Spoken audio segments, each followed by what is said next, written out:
الحمد لله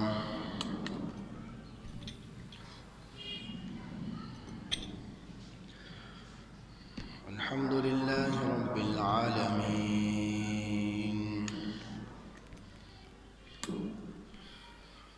والعاقبة للمتقين والصلاة والسلام على سيد المرسلين شفيع المذنبين رحمة للعالمين سيد الأولين والآخرين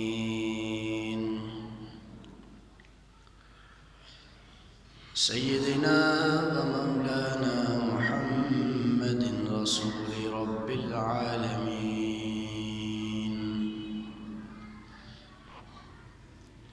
وعلى آله وصحبه أجمعين.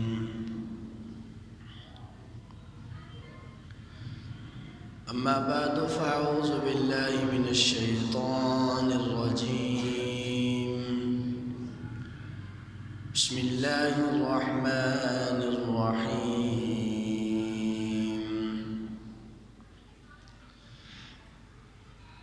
إن الذين آمنوا وعملوا الصالحات أولئك هم خير البرية. صدق الله مولانا العظيم وبلغنا رسوله النبي الكريم الأمين.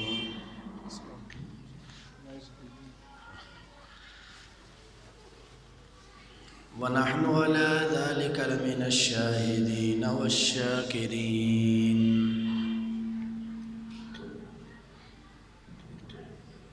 والحمد لله رب العالمين. إن الله وملائكته يصلون على النبي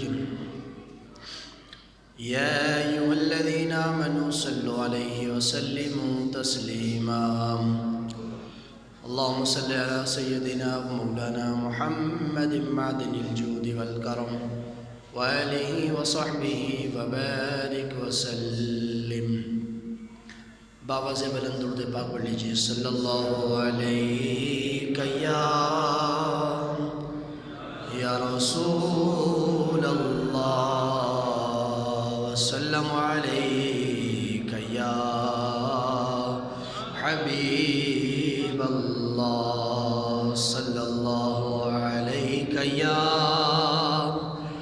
یا رسول اللہ وسلم علیک یا حبیب اللہ. بے کرے دل ربا بن کے آئے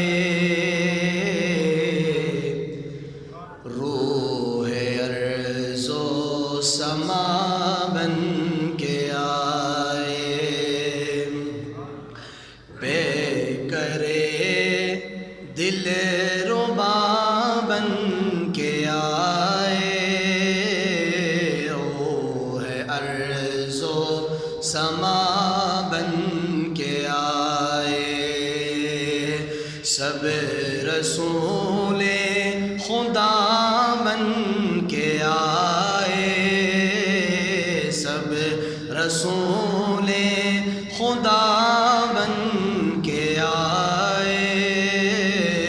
وہ حبیب خدا بن کے آئے. سب رسول خدا بن کے آئے. وہ حبیب خدا بن کے آئے.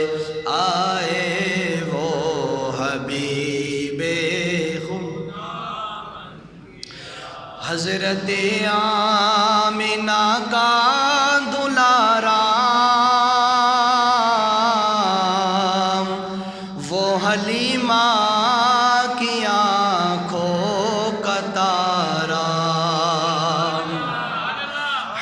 حضرت آمینہ کا دلارا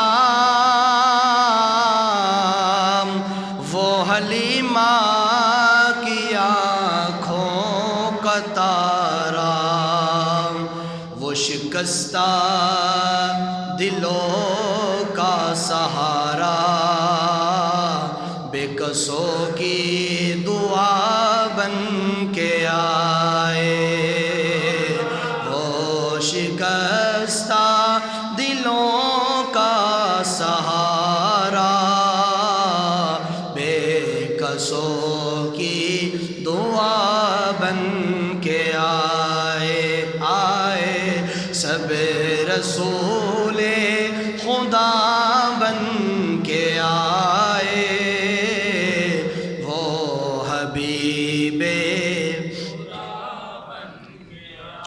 اور تاجداروں نے دی ہے سلامی، بادشاہوں نے کی ہے غلامی، تاجداروں نے دی ہے سلامی، بادشاہوں نے کی ہے غلامی، بے مثال ان کا اسم گرامی،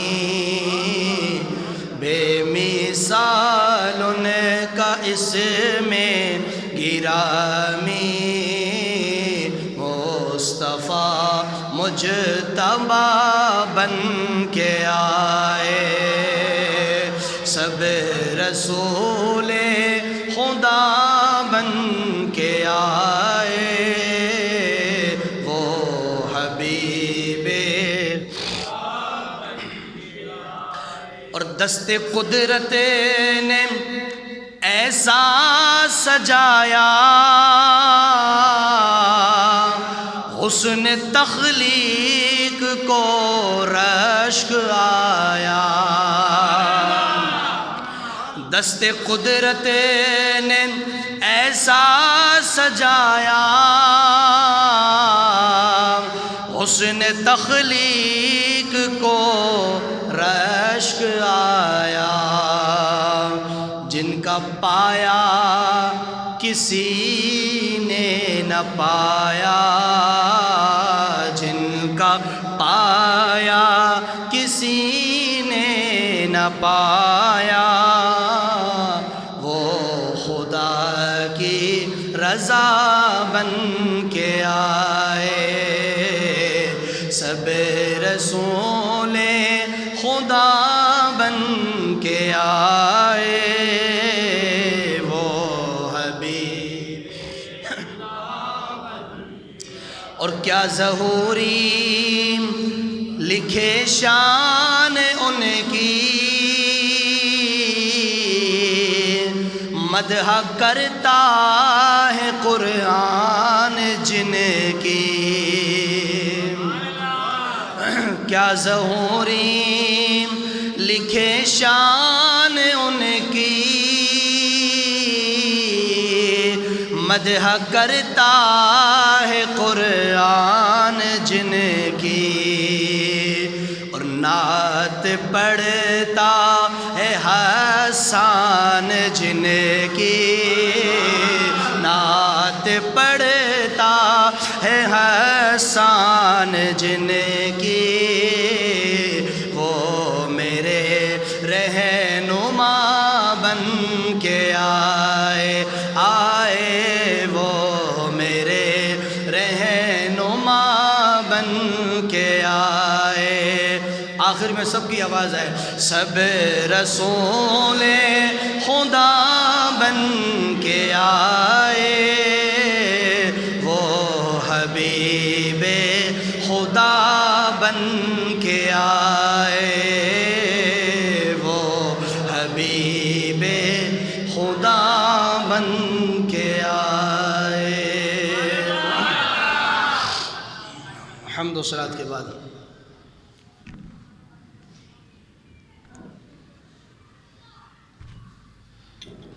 اللہ رب العزت کا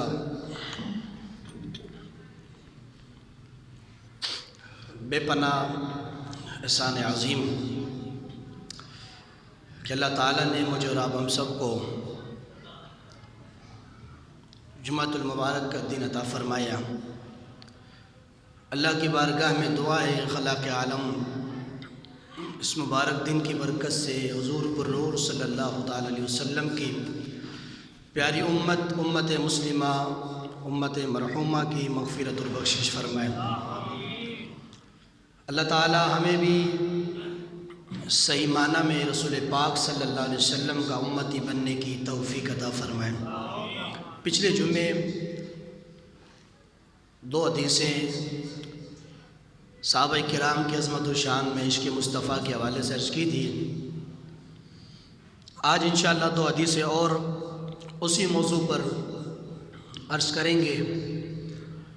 اللہ تعالیٰ میری زبان پر کلمت الحق جاری فرمائے، مجھے اور آپ ہم سب کو حق و سچ سن کر اس کو تسلیم کرنے قبول کرنے تا قیامت اللہ اس پر قائم رہنے کی توفیق عطا فرمائے۔ اللہ رب العزت نے قرآن مجید فرقان حمید میں ارشاد فرمایا، ان الذین آمنوا وعملوا الصالحات، جو ایمان لائے اور نیک عمل کیے، اولئک ھم خیر البریہ، فرمائیے وہ لوگ ہیں جن کو اللہ تعالیٰ بہترین اجر عطا فرماتا ہے۔ قرآن مجید فرقان حمید کا جب بندہ مطالعہ کرتا ہے، اسٹڈی کرتا ہے، قرآن مجید کے الفاظوں کو جب چھانتا ہے تو اسے یہ بات سمجھ میں آتی ہے کہ اللہ تعالیٰ نے جہاں جہاں بھی اپنی مخلوق میں ایمان والوں کو مخاطب فرمایا ہے، وہاں وہاں اللہ تعالیٰ نے آمنوں کے بعد عامل الصالحات کو ذکر لازمی کیا ہے۔ 6666 آیتیں ہیں، بعض 6633 کہتے ہیں قرآن مجید میں۔ جتنی بھی آیتیں ہیں جہاں جہاں بھی ایمان والوں کا ذکر ہے وہاں آمنوں کے بعد عامل الصالحات اس کے ساتھ ملا ہوا ہے۔ اچھا، آمنوں کیا ہے؟ عامل الصالحات کے یہ توجہ سماعت کیجئے۔ ان الذین آمنوا، اے لوگوں ایمان لاؤ، اور ایمان کیسا ہو؟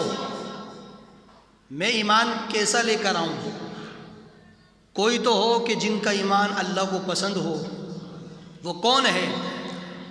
قرآن مجید کے پہلے سے بارے میں فرمایا کہ وَإِذَا قِيلَ لَهُمْ آمِنُوا كَمَا آمَنَ النَّاسِ، ایسے ایمان لاؤ جیسے میرے نبی کے صحابہ ایمان لائے ہیں۔ یعنی صحابہ کا ایمان وہ اللہ کو پسند ہے۔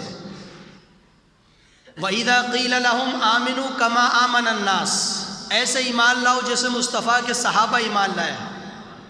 قَالُوا أَنُؤْمِنُ كَمَا آمَنَ السُّفَهَاءُ، منافقین یہود و نصارہ دیکھ کر کہتے تھے ہم ان پاگلوں کی طرح ایمان لے کر آئے، یعنی وہ صحابہ کو پاگل کہتے تھے۔ قَالُوا أَنُؤْمِنُ كَمَا آمَنَ السُّفَهَاءُ، ان بے وقوفوں کی طرح ایمان لے کر آئے، ان پاگلوں کی طرح ایمان لائیں۔ اچھا، وہ بے وقوف کیوں کہتے تھے؟ اس لیے کہتے تھے کہ جب سرکار جب وضو فرماتے تھے نا، میرا آقا وضو فرما کے جب ناک جھاڑتے تھے، صحابہ کرام کیا کرتے؟ جب حضور ناک صاف کرتے تھے وہ لے کر اپنے چہروں پہ لگا لیا کرتے تھے۔ صحابہ ایسے تھوڑی اللہ نے فرمایا کہ ایمان لاؤ جیسے مصطفیٰ کے ساتھ۔ پتہ چلا اللہ کو ایمان ان کا پسند ہے جس کے دل میں تعظیم مصطفیٰ ہے۔ تو جب سرکار ناک جھاڑتے تو صحابہ لے کر اپنے چہروں پر اس کو مل لیتے ہیں، اپنے چہرے پر اس کو لگا لیتے ہیں۔ سرکار وضو کرتے ہیں، صحابہ ہاتھ کے نیچے سے کر لیتے چہرے کے نیچے۔ کیوں؟ اس لیے کہ اگر پانی سرکار کے چہرے پر جسم پہ لگ کے گرے، ایک قطرہ بھی زمین پر نہیں گرے تو ہمارے ہاتھوں پہ گرنا چاہیے۔ وہ ایسے کرتے تھے، وضو کا پانی گرتا تھا وہ لیتے تھے، کوئی پیتا تھا، کوئی چہرے پہ لگاتا۔ اچھا، مزے کی بات سنیے گا، بخاری شریف کی حدیث، رش بہت زیادہ ہے، سرکار تشریف فرمائے، وضو فرما رہے ہیں، صحابہ آگے کچھ پیچھے ہیں۔ جگہ چونکہ مدینے کی چھوٹی تھی، ابھی تو بڑی وسیع جگہ ہے، چھوٹی سی جگہ تھی اس وقت۔ سرکار کا حجرہ، سرکار کی مسجد جو تھی، ممبر تھا، اب وضو فرما رہے تو تھوڑے سے لوگ آگے کھڑے ہیں جو کچھ پیچھے کھڑے ہیں. اچھا کام آگے والوں کا بن گیا کہ اس سرکار کے سامنے کھڑے ہیں, پانی حضور گر رہا ہے, وہ لے رہے, کام چل رہا ہے. پیچھے والے جو کھڑے تھے ان کو قطرہ بھی نہیں ملے. توجہ کرنا, ایک قطرہ بھی ان کو پیچھے والوں کو نصیب نہیں. بھئی یہ کیا مسئلہ ہے؟ اب پیچھے والوں نے یہ نہیں کہا کہ آگے والوں تم پیچھے آ جاؤ, ہم آگے آ جائیں تاکہ دوبارہ وضو کریں پھر ہمیں وہ, ایسا نہیں. بلکہ حدیث پاک میں آتا ہے کہ پیچھے والوں نے کہا کہ آگے والوں تمہیں پانی ملا سرکار کا؟ کہاں مل گیا. کدھر ہے؟ کوئی کہتا میں نے پی لیا, کوئی کہتا چہرے پہ لگا لیا. پیچھے والا کہتا تیرے ہاتھوں پہ گرا تو اپنا ہاتھ آگے کر بس. بولو اسی آواز سے بولو. تیرے ہاتھ پہ گرا تو ہاتھ آگے کر, تو کیا کرے گا؟ کہ صحابہ کہتے ہاتھ تو, اچھا آگے والے صحابہ ایسے ہاتھ کرتے تھے, پیچھے والے صحابی اس ہاتھ پر ہاتھ مسلتے تھے, اپنے چہروں پر لگا لیا کرتے ہیں, وہ بھی اپنے چہروں پر اس کو مل لیتے ہیں. تو نبی کی تعظیم والا ایمان اللہ کو پسند ہے. اب جب المنافقین نے, یہود و نصارہ نے صحابہ کو بے وقوف کہا نا, تو اسی قرآن کی پہلے سپارے کی اگلی جو آیت جو چل رہی ہے, قالوا نؤمن کما آمن السفہاء, ہم ایمان ایسے لیں پاگلوں کی طرح. اللہ فرماتا الا انہم هم السفہاء, فرمایا خبردار پاگل یہ نہیں ہے, پاگل تم ہو. الا انہم هم السفہاء, بے وقوف میرے نبی کے صحابہ نہیں, بے وقوف وہ ہیں جو دیکھ کر تماشا دیکھ رہے ہیں. ولکن لا یعلمون, فرمایا لیکن تمہیں اس بات کی عقل مندی نہیں ہے, تم نہیں جانتے کہ مصطفیٰ کی بارگاہ میں رہ کر کیا مقام و منزل طے کر رہے ہیں. میرے دوست و بزرگوں, تو بات یہ ہے کہ ایمان لاؤ. ان الذین آمنوا, کیسا ایمان؟ ایمان وہ جو صحابہ کا ایمان ہے. اور صحابہ کا ایمان کیسا میں نے آپ کو سمجھا دیا, ادب رسول والا. حضرت علی رضی اللہ تعالیٰ عنہ کو میرے نبی نے کہا کہ جب مدینہ منورہ میں سرکار نے تمام صحابوں کو آپس میں بھائی بھائی بنایا, مہاجرین انصار کو بھائی بھائی بنایا, حضرت علی اس وقت موجود نہیں تھے. سرکار نے فرمایا کہ تیرا بھائی, وہ تیرا بھائی, وہ تیرا بھائی. حضرت علی باہر بعد میں آئے, تب تشریف لائے تو صحابہ نے کہا علی مبارک ہو. تو مولا علی نے کہا بھائی کیا مسئلہ ہو گیا, کس بات کی مبارکباد ہے؟ تو صحابہ نے کہا بھائی بات یہ کہ سرکار نے ہمیں آپس میں بھائی بھائی بنا دیا, یہ تیرا بھائی, وہ تیرا بھائی, ایسے ملا دیا سرکار نے, جتنے بھی تھے سب کو مکس کر دیا. اب حضرت علی کی آنکھوں میں آنسو آ گئے. میرے نبی نے فرمایا میرے علی کیوں رو رہے ہو؟ یا رسول اللہ میں تو باہر گیا تھا کام سے, آپ نے سب کو بھائی بھائی بنا دیا, مجھے کسی کا بھائی نہیں بنایا. میرے آقا نے فرمایا علی خوش ہو جاؤ, انت اخی فی الدنیا والآخرہ, علی یہ تو صحابہ دنیا میں بھائی بھائی ہیں, تو کہتا مجھے کسی کا بھائی نہیں بنایا. انت اخی فی الدنیا والآخرہ, علی تو مصطفیٰ کا دنیا میں بھی بھائی ہے, مصطفیٰ کا آخرت میں بھی بھائی ہے, تو دنیا آخرت میں میرا بھائی ہے. اب سرکار نے علی کو اپنا کیا کہا؟ بولو بھائی کہا. کل حدیثیں پڑھ لو, سیرتیں پڑھ لو, تاریخ کی کتابیں پڑھ لو, کتب تفاسیر پڑھ لو, جو چاہے پڑھ لو, کبھی بھی زندگی بھر مولا علی نے سرکار کو اپنا بھائی نہیں کہا ہے. یہ میرا چیلنج ہے. کبھی بھی مولا علی نے یہ نہیں کہا کہ آقا آپ نے مجھے چھوٹا بھائی کہا تو آپ میرے بڑے بھائی ہو گئے, کبھی نہیں کہا. وہ نبی کا اختیار ہے, نبی کہے کہ تو میرا بھائی ہے, لیکن سننے والے امتی کو یہ آرڈر نہیں کہ وہ نبی کو اپنا بڑا بھائی کہے. مولا علی نے جب بھی سرکار کو پکارا یا رسول اللہ کہہ کر یاد فرمایا, جب بھی یا محمد یا رسول اللہ یا حبیب اللہ کہہ کر پکارا ہے. بھائی صحابہ نبی کو بھائی نہیں کہتے, تو امتی اگر کوئی بھائی کہے تو مجھے بتاؤ ان پڑھ پرلے درجے کا جاہل ہے یا نہیں ہے؟ کتابیں لکھی میرے پاس موجود ہے, کتابوں میں لکھتے کہ نبی کی تعظیم اتنی کرو جتنی بڑے بھائی کی کرتے ہو, نبی کا ادب اتنا کرو جتنے گاؤں کے چودھری کی کرتے ہو, اور نبی اور شیطان کا علم تو برابر ہے, اس میں کون سی بڑی بات ہے, اور نبی اور امتی کا علم برابر ہے. کبھی کبھی تو امتی بھی نبی سے آگے بڑھ جاتا ہے, کتابوں میں لکھا ہوا ہے. پھر ہمیں لوگ کہتے کہ آپ کیوں ہی بتاتے کہ ان کے پیچھے نماز نہیں ہوگی. میں نے کہا کبھی نہیں ہو سکتی ہے. ہمیں یہ نہیں دیکھنی کہ مسجد کس کی ہے, ہمیں یہ دیکھنا ہے کہ مصلی پہ کون کھڑا ہوا ہے, اس کے اندر رسول اللہ کی مقام کے اعتبار سے اس کا دل کس طرف جھکا ہوا ہے. ہمیں مسجد تو سب اللہ کی ہے, ہمیں یہ نہیں دیکھنا کہ مسجد کس کی ہے نا, ہمیں دیکھنا مصلی پہ کون کھڑا ہے. یہ عبادت ہے, یہ اللہ کی عبادت ہے, سجدہ ہے. ایسے نہیں کہ جہاں مونڈ بنے اللہ اوپر کہ اللہ کو قبول کرنی ہے، اللہ کو سجدہ کرنا ہے. اور بھائی سجدہ تو اللہ کو کرنا ہے. حضرت عثمان غنی کو جب شہید کیا نا بلوائیوں نے، 3 دن تک صحابہ کرام نے مسجد نبوی میں نماز نہیں پڑھی تھی. کتنی دن؟ اب ہمیں سکھاتے ہیں لوگ کہ تم وہاں جا کے نماز اپنی کیوں پڑھتے، ان کے پیچھے کیوں نہیں پڑھتے. مسجد نبوی کے اندر ایک نماز پڑھنے کا 50,000 نماز کے برابر ثواب ہے. ابے میں نے کہا تو ہمیں سکھا رہا کہ صحابہ کو نہیں پتا تھا یہ ثواب. حضرت عثمان غنی کو جب شہید کیا 3 دن تک بلوائیوں نے قبضہ کیا مسجد نبوی کے اوپر. ان کا امام کھڑا رہا، نماز بھی ہو رہی ہے، اذان بھی ہو رہی ہے، لیکن 3 دن تک کوئی بھی صحابی آ کے نماز نہیں پڑھ رہا. سارے صحابہ نماز اپنے گھر میں پڑھ رہے تھے. کیوں؟ اس لیے صحابہ نے کہا کہ مسجد تو میرے مصطفیٰ کی، ہمیں مسجد نہیں دیکھنی، ہمیں دیکھنا مصلی پہ کون کھڑا ہوا ہے. چوتھے دن مولا علی کو خلافت ملی ہے عثمان غنی کے بعد. جب مولا علی خلیفہ بنے، وہ نماز پڑھانے کھڑے ہوئے، تب صحابہ گھر سے نکل کے علی کے پیچھے نماز پڑھنے کھڑے ہو گئے. تو پتہ چلا بے ادب کے پیچھے نماز نہ پڑھنا یہ میرے صحابہ کی سنت مبارکہ ہے. ہاں، یہ جرت پیدا کرنی پڑتی ہے، ہر ایک کے بس کی بات نہیں. میں ابھی ایک میرے نوازی ہیں، ان کا میں نکاح پڑھانے گیا کالی موری. اچھا، قبرستان کے یہاں کوئی مسجد ہے، ادھر قبرستان کا نام بھی ہے ستار بابا قبرستان. میں نے کہا ماشاءاللہ ہر چیز بابوں کے نام پہ، تو قبرستان بھی بابوں کے نام پہ ہو گئے. بولو تو صحیح نا یار. ستار بابا قبرستان، واہ واہ ماشاء اللہ. میں ادھر نماز پڑھنے گیا تو وہ چونکہ وہ دوسرے فرقے کی مسجد تھی، دیوبندی وغیرہ کی. بے بار بیٹھ گیا، عصر کے بعد فارم بھرنے لگا.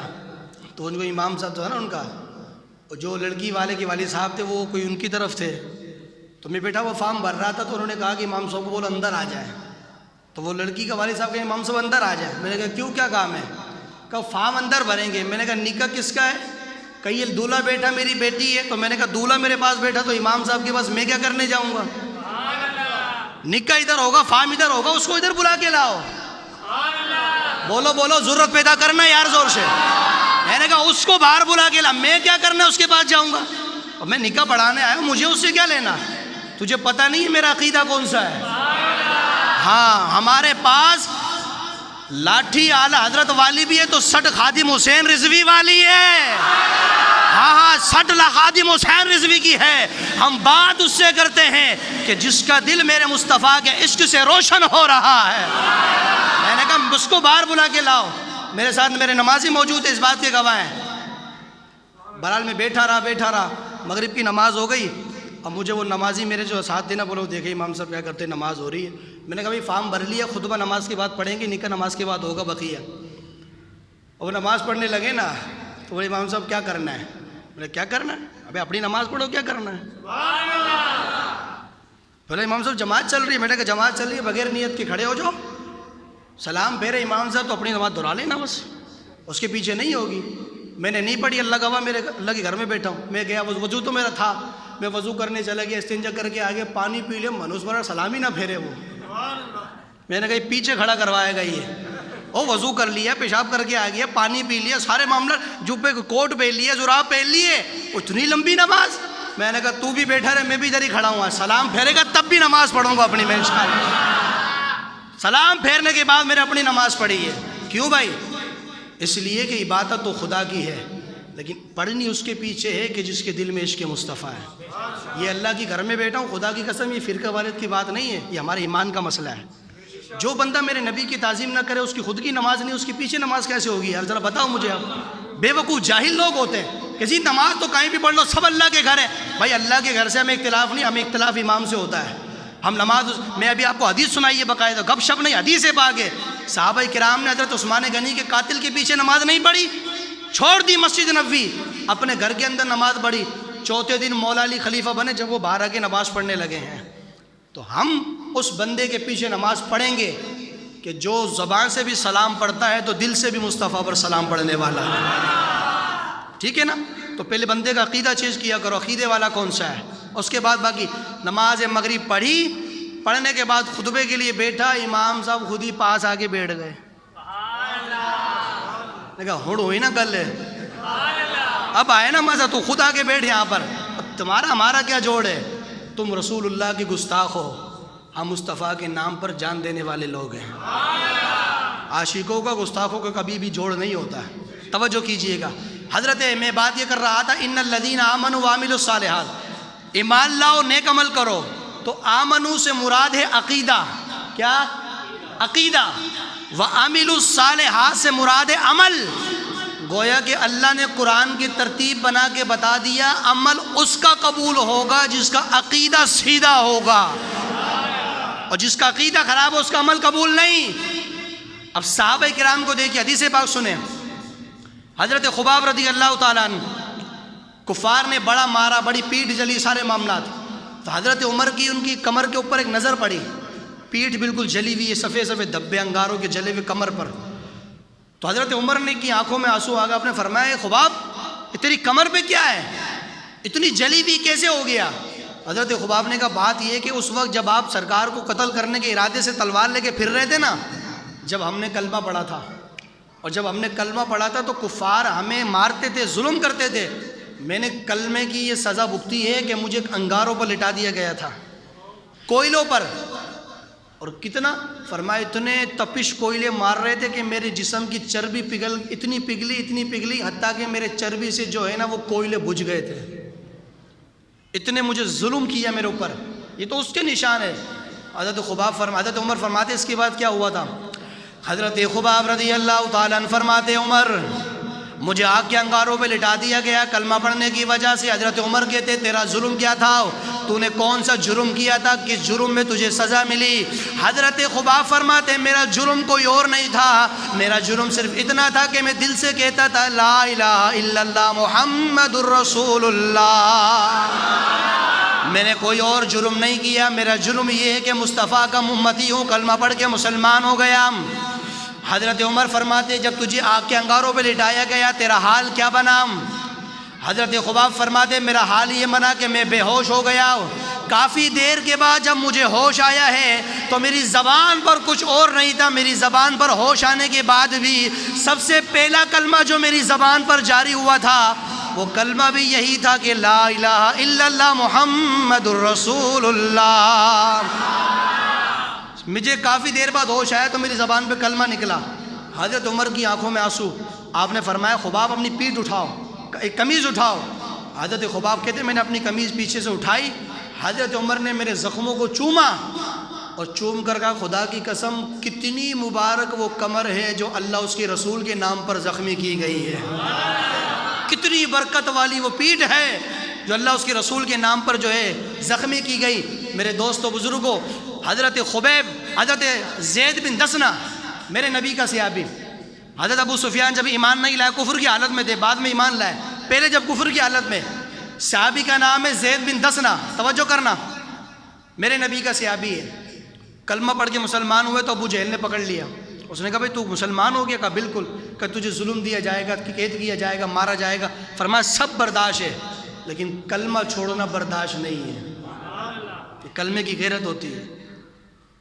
حضرت زید بن دسنہ کو ان کے حضرت میں لوگوں نے پکڑ کر مکہ کے سردار کے حوالے کیا، صفوان بن امیہ کے، جو امیہ کا بیٹا تھا، جب وہ گورنر بنا تو اس نے اپنے باپ کا بدلہ لے، اس کا باپ امیہ جو تھا نا وہ ابو جہل کے ساتھ جنگ بدر میں آیا تھا، وہاں وہ مارا گیا، اب اپنے باپ کا بدلہ لینے کے لیے اس نے صحابی رسول کو ٹارچر کیا، زید بن دسنہ کو سولی پہ لٹکایا۔ توجہ کرنا، اگر ہے نا اس کے مصطفیٰ کا درد جس کے سینے میں، کلمے کا احساس اور قیمت کسی کو معلوم ہے، ابھی پتہ چلے گا کون ہے کلمے کی قیمت ادا کرنے والا۔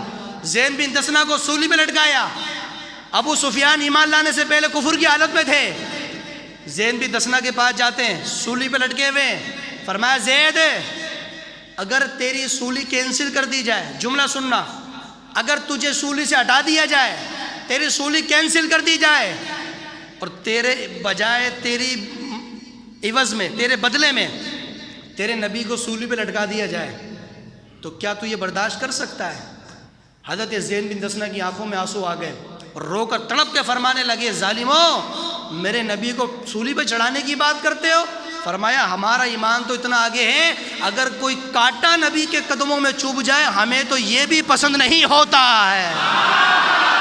صحابی کہتا ہے کہ ہمیں اگر نبی کے پاؤں کے نیچے کانٹا بھی چبھے ہمیں یہ بھی پسند نہیں، تو سولی پہ چڑھانے کی بات کرتا ہے۔ ابو سفیان کہتے ہیں جب میں کفر کی حالت میں تھا نا، جب میں نے یہ جملہ کہا جو حدیثوں میں لکھا ہوا ہے، ابو سفیان کہتے ہیں اچھا اتنی محبت؟ فرماتے خدا کی قسم میں نے بڑے بڑے بادشاہوں کے ساتھ رہا ہوں، بڑے بڑے تاجوروں کے ساتھ رہا ہوں، لیکن لیلا مجنو کی کہانیاں میں نے بہت دیکھی ہے۔ ابو سفیان کہتے ہیں خدا کی عزت کی قسم جتنی محبت میں نے مصطفیٰ کے غلاموں کو مصطفیٰ سے کرتے دیکھا ہے، ساری دنیا میں اتنی محبت کسی کو نہیں کرتے دیکھا ہے جتنی محبت مصطفیٰ کے غلام کرتے ہیں، کہ کانٹا بھی اس کے قدموں میں چبھنے نہیں دیتے۔ میرے دوستو بزرگ، کلمے کی غیرت ہوتی ہے۔ اب مجھے ایمان سے بتاؤ، جو صحابہ نبی کے قدموں میں کانٹا چبھے اس کو برداشت نہیں کر سکتے، اور کوئی اگر نبی کی گستاخی کرے صحابہ برداشت کریں گے اس کو؟ ہمارے ایمان کا تقاضا کیا ہے؟ ادھر حضور کی معاذ اللہ کارٹون بنائے جاتے ہیں، ہم تو بے خوف ہو کے نمازوں میں لگے رہتے ہیں۔ ادھر رسول اللہ کی توہین ہوتی ہے، ہم تو نکلنے کو تیار نہیں ہوتے۔ تو مجھے بتاؤ، اس کلمے کا تم سے مجھ سے پوچھا جائے گا، اس کا حساب ہوگا۔ کلمے کا کہ یہ ہے کہ جب بھی نبی کی عزت کی بات آئے تو ماں بعد میں، باپ بعد میں، بیٹا بعد میں، بیوی بعد میں، ہر چیز بعد میں ہے۔